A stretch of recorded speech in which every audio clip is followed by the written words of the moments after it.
All right, I love the entrance of this. So, Raw Tag Team Champions, obviously. I hated the entrance for this. I did not like the camel. No. You did not like the camel? Nope. I loved the camel. Nope. That was the coolest part of the entrance. I mean, it's something that Riddle would do, but it's I don't know. You're such a party pooper. I am. I'm sorry. I watched actually good wrestling. I mean, it wasn't a bad match, though. I don't know why you hate on this match. I mean, they're still booking Omos really strong, and it was, it was good. But at the same time, once again, we had this match like twice already. Yeah, I'm pretty sick of this. This is not trilogy level match. Right. There's just okay. Here's the match. It happened. Right. Whoop-de-doo. This is a pay-per-view. Like, if they did this on Raw, I wouldn't have cared. Right, because I don't watch it. They did this on a pay-per-view. Right. They took up time out of my day in order to do this. Like, you have one rematch and that's fine, and they did, and they lost. Why did you have it again? Because they're lazy. No other tag team is important, which I will completely bitch about when we make this shit majestic again. Yeah. Because this is not that hard. No. All right. Peanut Gallery, let's make this shit majestic again. Oh my god. All right. So with the Roman Reigns... We just talked about this. I kind of have an idea. Paul Heyman makes a rivalry. Let's just keep doing whatever that is. I wouldn't have had the Usos interference. I would have just done something batshit like that, and without the Uso interference, it felt unnecessary. Oh, the Usos interfered. I forgot that the Usos interfered. Yeah, they had the double super kick, and then that, I'm like, I feel like it would have been a little more impactful if the Usos were not involved. Yeah. Just personally speaking. Yep. So we really talked extensively about this. We really broke this down. I don't think I could have booked the match actually in the ring better than they did. Just the winner difference. That's literally about it. Put it on a SmackDown person, please. Right. two people on Raw, going for the SmackDown Women's Champion. Again, I would have had a story different. The match itself was good. I wouldn't have done anything differently. Maybe a little, Drew McIntyre aggression heel. That would have been kind of neat. Yeah, maybe so. Showing some of those tendencies. Right. Let's start maybe sprinkling in some Uzi turning heel soon, or because there are rumors going around that some superstars will be making some switches. Yep, and I think Drew McIntyre might be one of those guys that might do something like that. Right. And I feel like this would have been a great match to maybe integrate. How do people feel about maybe a Drew McIntyre heel turn? Mm-hmm. And I think that would have really added to the match. Because it's babyface. It's hard to really get into it. Right, it is. So that's just kind of what I would have done with it. But, overall it was fine. Yeah. I couldn't have booked this better. No, it was very well booked. It was very well booked. Yeah. WWE, wow. WWE actually booking something. Wow. That's weird as shit. I think we broke this down very adequately. We did. Especially with that. Here's my thing. Because I believe... it just needed a few more elements to really make it a grudge match. Right. And then maybe with the Hurt Business getting involved, I would have done that just a little bit differently. But, other than that, I think we really broke this down really well to make this shit majestic again. Oh, yeah. And honestly, give this like another month and it would have been really good. Right. Well, they did, but they had Goldberg. All right. Well, this was pretty boring. It was very uninspiring match. It was a very uninspiring tournament just in general. Right. Where was the specialty? Where was the emphasis on being the first Queen's crown? Right. Unfortunately, here's the thing with Crown Jewel.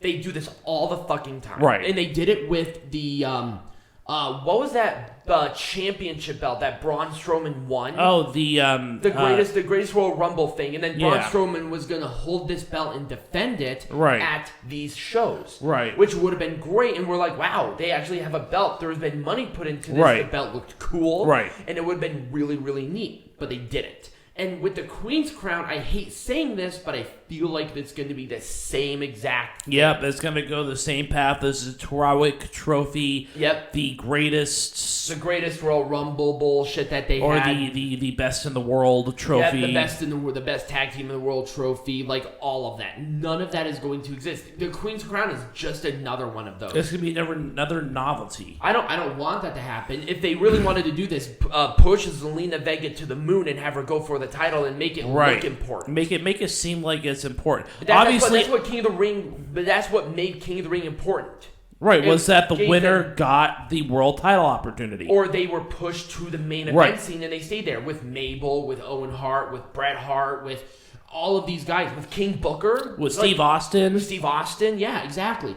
They were pushed. And if they are going to do this right, it's the first one, so I'm going to give them the benefit of the doubt here. But I feel like it's going to go. Knowing WWE's stupid fucking track record, that's what's going to happen. Yeah, it's gonna go over like a wet fart in church. I would book Zelina Vega as the crazy queen and just have her run roughshod. Right. With like a little entourage of people. Right. And that would be cool. That would make that feel important. Her win a fucking title too. Yeah, make her win the SmackDown. Because it would be nothing if that didn't happen. Right. It wouldn't amount to anything. Exactly. Give Zelina Vega that opportunity to show that fire, to show that intensity that we know that she can have. Right. And she could pull this off, and it would make this feel important. I mean, you got a spicy Latina here. Let's just make it And here's the tournament thing, and I think we're really emphasizing this because King of the Ring, they've already done well. But the Queen's Crown, the qualifying matches were 3 minutes long. Yes, and it didn't really give me a lot of inspiration. As it relates to a tournament, it's not it's not from beginning to end. The beginning is when you win it. Right. Then you go on from there. Right. It's not the ending. That's the beginning of it. Right. So as long as they book Zelina to be this big-time, rough-shot, main eventer, crazy with power, like they did with William Regal when he won King of the Ring, that made that feel important. Right. They have to do something like that with her. Yeah. Have her win these titles, win these opportunities, give her that platform to make that statement. And then it will feel important. Oh shit, who's going to be in Queen's Crown again? Right. That's what you want. Right. But I just feel I just don't think that's going to happen. Have fucking RK Bro wrestle somebody else, please. Yes, that's kind of the idea. The AJ Styles Omos thing is done. That act is over. Mm-hmm. Let them go their separate ways.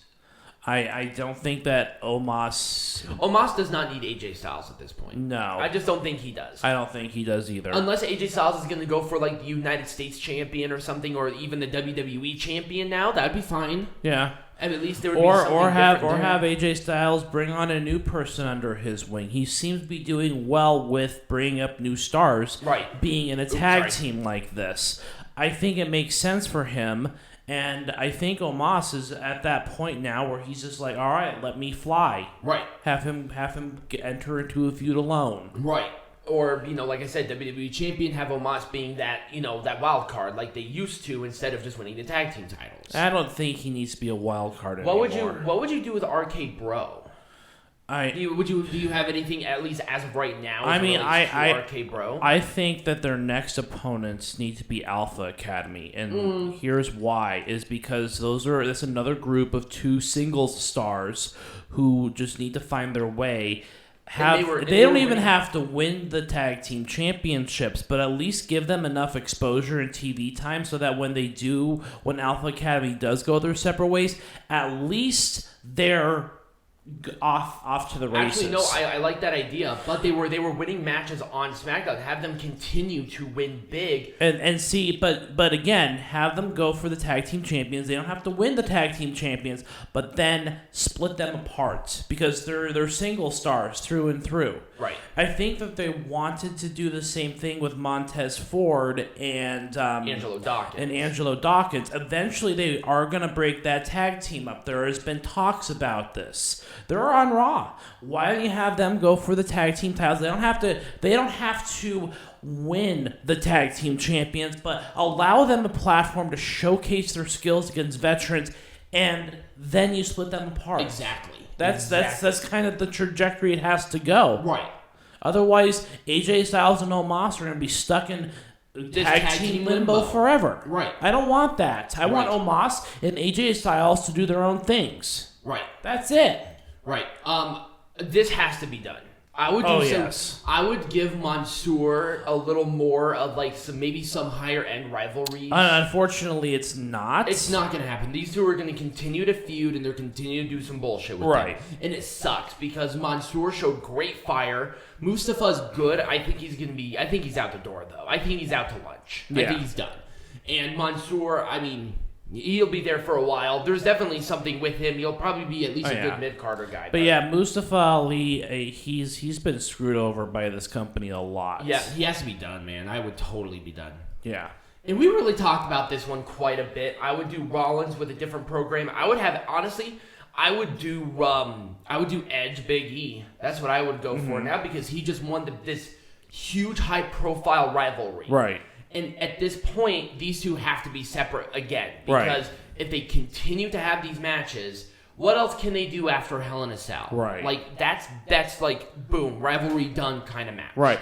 And then what I'm thinking, too, is maybe at some point in time down the road, have Rollins and Edge team up as a tag team. Right, like what they did with Rated RKO. Yeah, exactly. That'd be really cool. Have them a heel tag team or something. Exactly. That'd be sweet. That'd be great. Anyways, that's kind of what we got for Crown Jewel. When we come back, though, we're going to discuss briefly the G1. We didn't watch the finals or anything. I watched the final match. Oh, you did? Okay. I only watched the final match, and I watched matches interchangeably. Yeah, but let's talk about it for a little bit before we move on to the main events, so to speak. And we'll be right back. Yes.